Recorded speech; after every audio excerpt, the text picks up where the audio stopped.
doing some mixing out of our mock pond. I made a batch of bread. So I made a pre-ferment last night.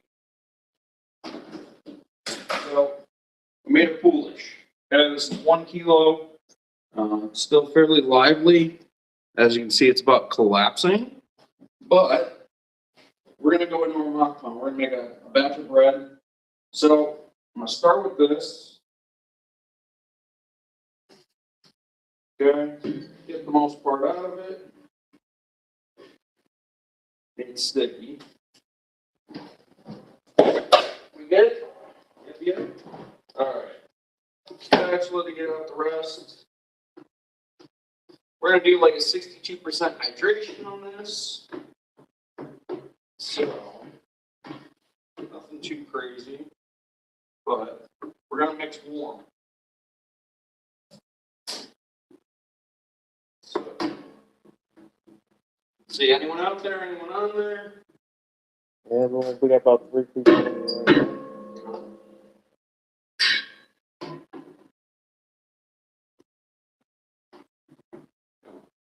Yeah, the last bit. Alright, so we've got our poolish in there. Poolish is a pre-ferment, high hydration. You get very lactic flavor profiles, yogurt, kind of, sour. Yeah, I'd say yogurt mostly. Sour cream-ish. I got my residual water. I'm going to add some of it to this real quick. Not all of it. A little mixture of sugar and malt. Okay. And then, even though I have a pre-ferment, I'm going to add some yeast. We're going to do about a 20% pre-ferment in this so it doesn't get out of control. But we still have yeast to add. And then I'm going to mix just for a few minutes to kind of get that all together. So, this mixer is probably my favorite. It is my favorite mixer, to be honest. You got 2 speeds, and you can set it up like I do have it set to 5 minutes here, 11 minutes there. So as soon as it's done with the first speed, it automatically switches over. So you don't have to be there when it switches. You do have a choice between timed and untimed. If you want to just kind of wing it, you can. Forwards, backwards. The nice part about going in reverse on speed 1 is if you want to make a large batch of Vega, you can do that in this mixer. I'll show you that when we're done. Right now, I just kind of want to get everything hydrated, kind of break up that poolish just a bit, and then we'll go in with our flour. So, I give it 1 minute, and then I'll reset the clock. All right. So, okay, it's been 1 minute. My poolish is still kind of there, but it's in pieces. I'm going to try to break up any clumps of malt. Using my hand is fine. And yeast. Okay. Next, flour. This is a mixture of 00 Tipo Stagioni Napolitana and some semolina, just for a little bit of flavor and texture. I'm going to add the rest of my water. And then I will add some salt in just a second. So, reset my timer. Boom, 5 minutes 11. So start. Add in my salt. Okay. All of the ingredients are now in the mix. And we're going to do this about a 16-minute mix to get me where I want to go. I want this dough a little bit elastic, so we'll be able to get a nice pull on it. Feedback. Ooh, like a bad order. All right, so other benefits about this mixer, it's a dual motor system, so you don't have to worry about just using one motor. It keeps the elements a little bit cooler. The design of the bowl is very important because it's got this curvature. The hook is actually designed to match up with that curvature so that everything mixes very evenly. I don't know if you want to come over with the camera. Yes. Yeah. Okay. But as you can see with the spiral mixer, everything's getting incorporated. We got a little bit there, but as this dough comes together, you'll see this dough will tighten up and form a nice pumpkin right around the breaker bar. Emergency stop, I tell everyone that is the, oh, I dropped something important and I don't want to lose it in my thing, and trust me, it's been used. When you're cleaning this bowl, it has a button right here. This button will actually spin the bowl, so you don't have to close the gate, turn it on for cleaning purposes. It's very nice. But yeah, I'd honestly say the tolerances on this mixer are so much smaller than on some of the other ones. I can't fit my finger under the breaker bar. I can't get my finger under the bottom of the hook. Yes, I can still clean it, but those are kind of the nice things, is that I don't have a ton of dough not being mixed. I don't have to worry about going in under here and turning the dough over just to make sure that there isn't a layer of uncaked dough at the bottom. Any comments yet? I can't scroll through all because the phone's position. Let's go. So, but yeah, Let me just put them on the screen. there you go. All right. We are using our near water maker for our water here. I adjusted the water temp to be about 85, 90 degrees to get this dough to really puff up so we can use it sooner. Rico Garyon said that's quite a mixer. It's a beautiful mixer. My favorite mixer. The P47 Thunderbolt, watching from Bonaire, GA. From where? Bonaire, GA, Georgia. Georgia? Yep. The country or the state? I believe it's going to be the state, but I'm not too sure. Thunderbolt, is that the state or the country? All right, keep rolling. Yeah, so, I mean, I'll stop it right now, but I have somewhat of a dough. It's a little bit shaggy. Okay, you want to come take a look? We still got a little bit of dough on the sides here. I'm not worried about that. As this dough mixes, it will clean up all the sides. So we still got a minute and 40 seconds left on speed 1. This is the smallest amount that I can do in this mixer, which is 5 kilos. This is a 60. It's pretty much the smallest one that we sell for the most part. We go 60, 80, 90, all the way up to 130. And then if you need something bigger, we can order something bigger from Italy for manufacturing, even including a lift. So you can lift the whole machine up and pour out the dough. Doesn't have a lifting head. A lot of moving parts mean more parts can go bad. So we like to mitigate that. We are the importer for these mixers. I'll be honest, I've used a few other mixers. It's one of my favorite mixers I've used. But yeah. So, what do we got? Any more? Anyone in the Chicagoland area? We are here in Lisle, Illinois. I know no one's heard of it, but we are right off of 88, 355. He said he's home baker from Georgia. I was going on TikTok from here. Okay.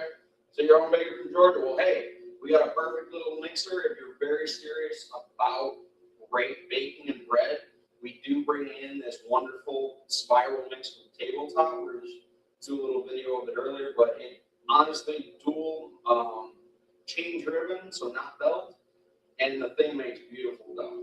Honestly, it's called the Mini Mix. It's on our website. We have an analog and a digital. That would be anyone that is serious about making dough and breads.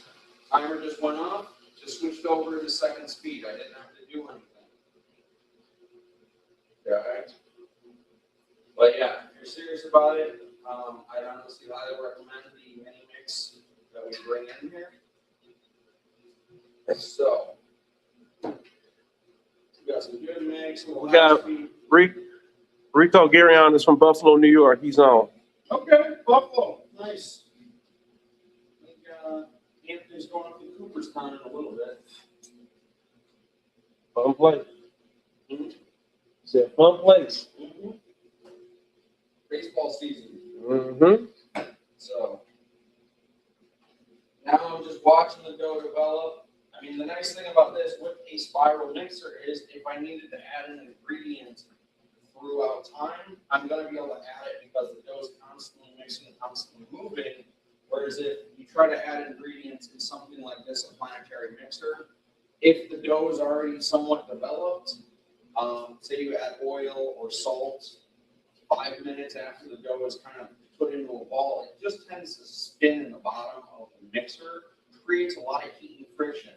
Well, when you want to make a consistent dough, you want to be able to know what the temperature of the dough is coming out. So this in a 20-minute mix is going to raise the dough temp about 18 degrees. This on speed 1 with a 20-minute mix is about 14 degrees. Okay, much different, much better gluten development because of the way that it mixes. Planetary is going to kind of push the dough around. Yes, they work and they have their place, but you're going to get a better gluten development out of a spiral mixer as it's constantly pulling the dough into itself. Whereas on a planetary, it's kind of just pushing it into the wall, of the wall, folding it over a little bit. And this dough's coming together quite nicely. And this one I can do all the way up to about 75 pounds of flour at about 60% hydration. With these, you don't want to overload it. Yes, it's a big mixer. We don't recommend you go over 80–90% capacity because then it's not as efficient as it can be. You don't get as good of a mix, and that's on any spiral, to be honest. Okay? Hold on, I need my water. Live and all. Huh? Live on TikTok, Instagram, Facebook, and YouTube. So everybody, we are on Facebook, TikTok, Instagram, YouTube.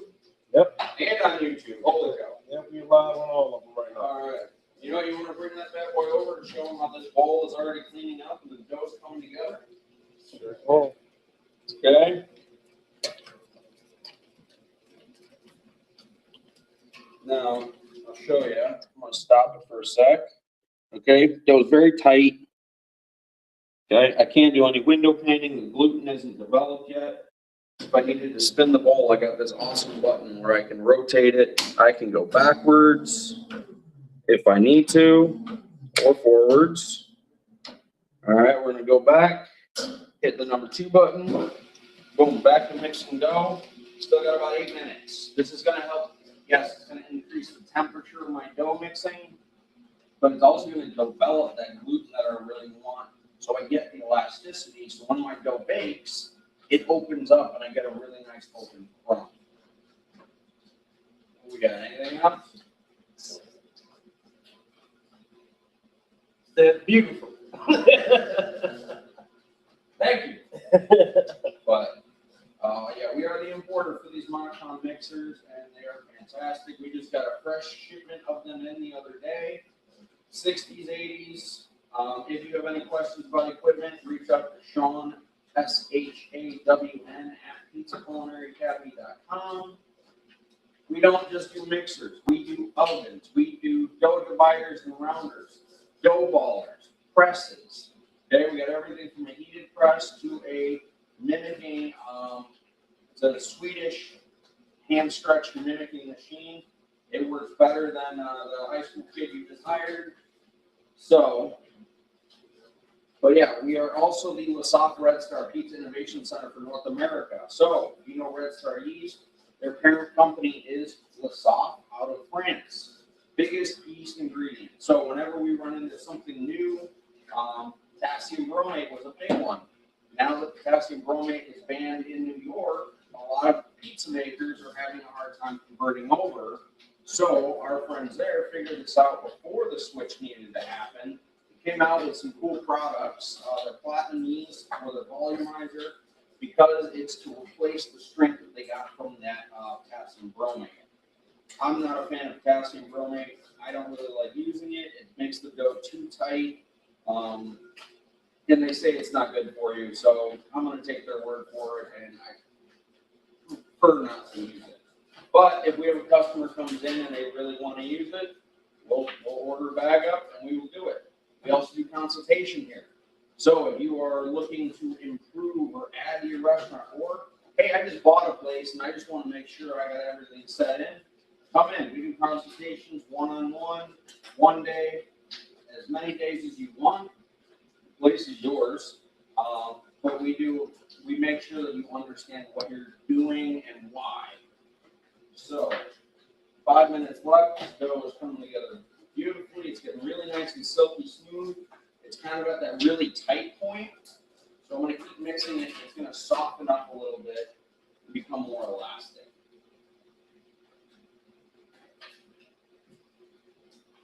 But yeah, we got a million of fun things. Sean's always bringing in cool equipment.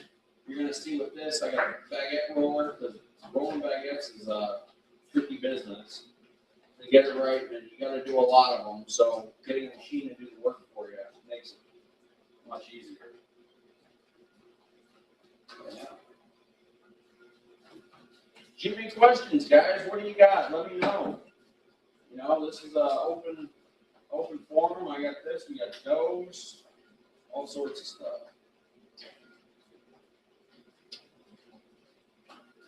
Whole minutes. So, but yeah, the Mockcon, when you order it, make sure, when you get it delivered, make sure your electrician puts the plug on correctly, because if this arrow isn't going the right direction when it's that way, you can really mess up your mixer. But yeah, I mean, it's a wonderful piece of equipment.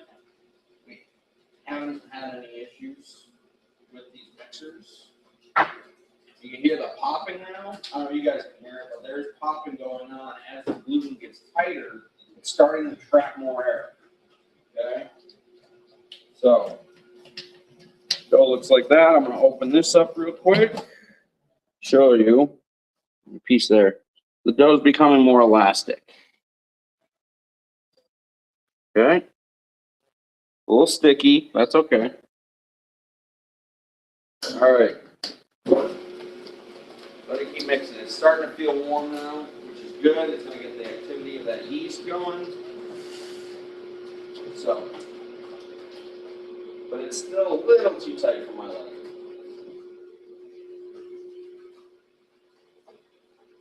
Any bread makers out there, pizza makers, homemakers?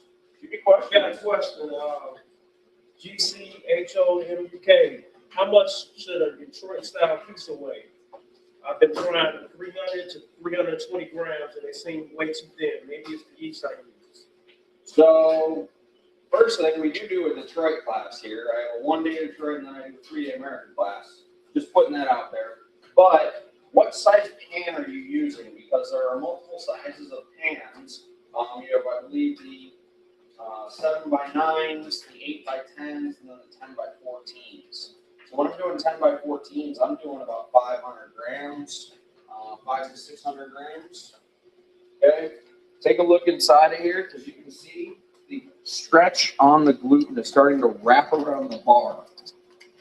We're also starting to get that little pumpkin, but that's telling me I'm getting really good gluten development there, which makes me happy. That's what I want. That's the reason why we're mixing like this. But yeah, so I usually, like I said, the big pans I do 525 to 600 depending. You said 8x10. 8x10, probably between 250, 300. So it might be the amount of yeast and the temperature and the proof time. So 2 minutes left on this. Yeah. What kind of cheese are you using? Grape cheese, cheddar cheese, mozzarella? Let me know. Okay.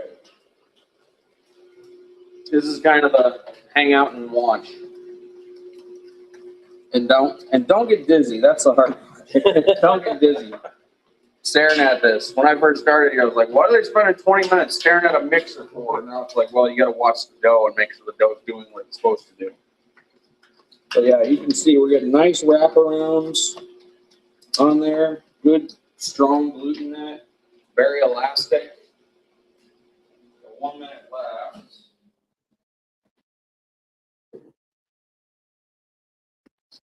Okay.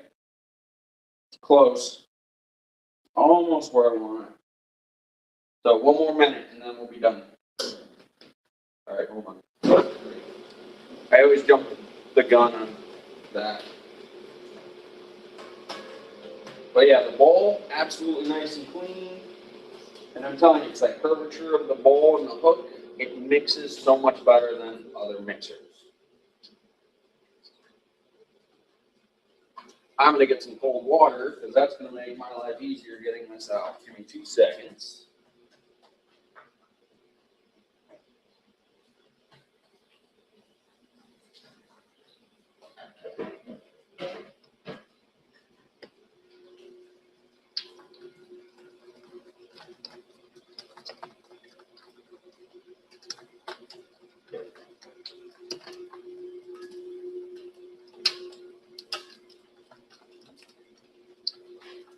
Nope. Make sure you get it as it just stops and then the dough kind of. 3, 2, 1. All right. So our 16-minute mix is up. Hands a little wet.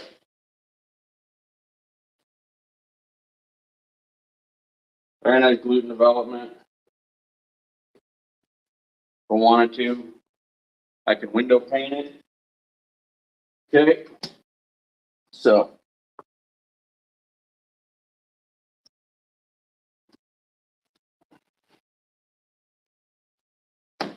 Now here's the cool part. I got all my dough stuck behind there. Press this button. I don't have to fight the mixer. I don't have to turn it on just to do that.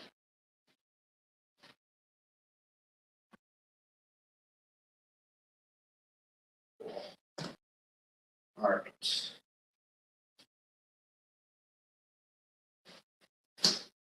Pulls away so clean.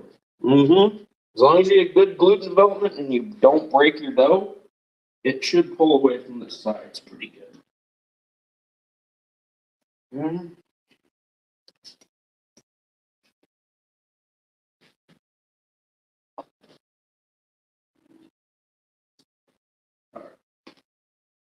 He said brick cheese, though, G. Yep. I'm not a fan. I find the brick cheese is too soft. I guess I'll have to try it again. Let's see. So.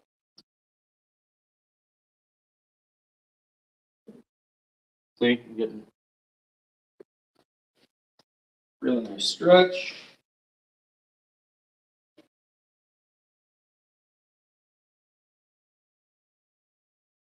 All right, let's do this and then I'll show you guys.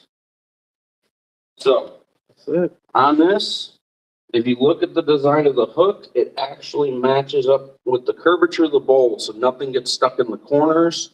I can't even get my finger under there. Usually need a bench scraper, which means that there's not going to be unmixed dough under there for you to have to fight with. Now, I'm going to take this real quick.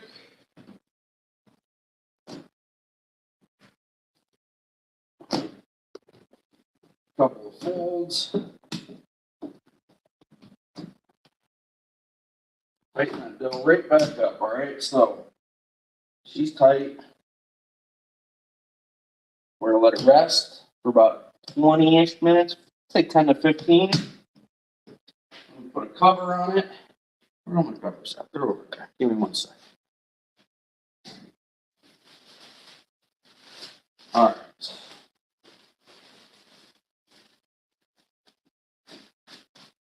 Good. Set my timer. For 10 minutes. All right, 10 minutes there. We'll clean the bowl. Pre-soak it. Then we'll go out in the oven room and I'll show you what we got going on over there. All right. Follow me.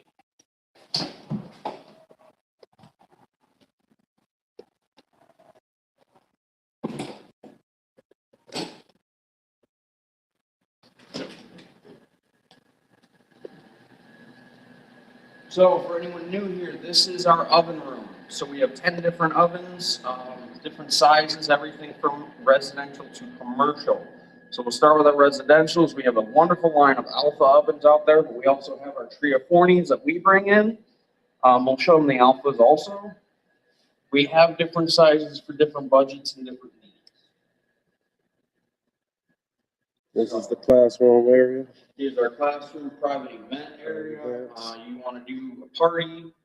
Tonight we got a big local investment group coming in, but we've got alphas from the larger size all the way to this to the one size individual, one pizza at a time. So just so you know, yes, we do residential, professional, whatever you need. You need trailers. We work with the trailer company that will build a trailer for you. 3 or 4s. But we have all the different equipment. We got a reheating oven here. We got pasta extruders. We got warming cabinets. 2-pass dough sheeter for our Chicago friends. If you're making a Chicago style pizza, if you're doing it by hand, this will make a world of difference. 3 or 4 awesome piece of equipment. And then we got our Valeriani's. So Valeriani 5th generation. We absolutely love our Valeriani ovens. This one is static deck with gas and wood. So when we start making pizzas in here, I'll start feeding wood. But I'm just getting it up to temp right now. She's holding about 690. She's ripping hot. 690. And you don't feel a thing out here. Nope. The insulation on these things is so good. I'll get the temp gun. Someone stays about 5 minutes away, right across Yackley. Oh, hey, come on by. I'm taking a class. Look at it right now. Okay, this is reading 88, 90. Okay, 90 degrees on all this. Okay, but I go inside, 580, 600. Okay, come out here, 190, 200. So, yeah, it's very well insulated. One of the top producers, they make everything at their factory in Italy, ship it over to our friends over in Beanie in California. They assemble them, and then they will have them delivered to you. This is our rotating wood fire with gas assist. So I open the door. You can see we got the fire in the back there. It's got a shelf right up there where you can put wood in so that you have more of a cooking surface. But also on this one, I'm saying 100 degrees right there, 99, 97, 96. Okay, the outside of this oven, a little bit, but not terrible. And then the floor. My floor, right around 630, 640 right now. So, heating that up. We got conveyor ovens, we got deck ovens, electric, doing some other stuff. Then I got some fun doughs, make some pizzas later with. A little bit high hydration, a little bit of auto yeast dough. And then we got prep tables. This is the Frico, wonderful oven, I'm sorry, my brain. Prep table. Yes. So the cool thing about this one is that I can set this, like right now I got this set to 55 degrees, okay? So that I'm holding some dough in here Neapolitan style, so I can have it at whatever temperature I want. I'm starting to grow a little bit faster than I was ready for. And then it's got this top rail right here, which is a separate cooling unit, so I can have this set to where it should be around 36 to put all my pizza toppings. So if you wanted to run with your dough in the bottom and your toppings up there, great. Or if you want backups in here, you can run it at 32 to 40 degrees if you want. The dough stretching machine I was talking about is this one. I don't really plug it in right now. I'll plug it in a second. But this mimics hand stretch pizza. So if you were getting into wood fire, you can't find constant good pizza stretchers, you put the dough in here, pull this down, 3 to 5 seconds, lift it up, take the dough out, it's stretched, it's got a crust. It's a great piece of equipment. So, reach-in freezers or fridge. So this is another piece of Frico equipment, out of Spain. Awesome stuff. This is their 2-door cooler. We got this set at 38. But they do coolers, they do freezers, they do a whole line of different stuff. So we can get you set up with whatever you're looking for. Like I said, if you're looking for any equipment, reach out to Sean, SHAWN, at pizzaculinaryacademy.com. But yeah, we got your sheeters, we got your coolers, we got your ovens, we got your mixers. Short of bringing you the flour, we got everything you need, front door to back door. We are your pizza one-stop shop. Pizza and cooking one-stop shop. So, all good? Yep. All right, everybody. Thanks for checking in. We'll catch you later.